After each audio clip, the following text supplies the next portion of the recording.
Saya masa itu jadi Menteri Kewangan, bila saya tengok kampung miskin, saya rasa lemas, saya rasa malu. Saya Menteri Kewangan negara yang kaya. Orang bincang negeri ini makmur, negeri ini hebat, hadari. Rakyat merempat hidup. Tak malu kamu ke pemimpin kalau macam itu? Saya nak tanya, Menteri Kewangan sekarang orang yang sama kan? Rasa-rasanya sekarang ni dia malu tak?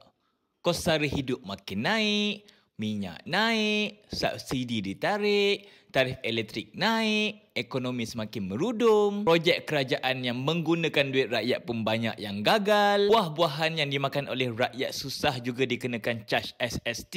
Saya tak nak komen panjang, tapi sebelum ekonomi Malaysia semakin turun, Anwar Ibrahim perlu turun dan letakkan jawatan. Ayo selamatkan Malaysia, kita berhimpun aman pada 26 Julai ini.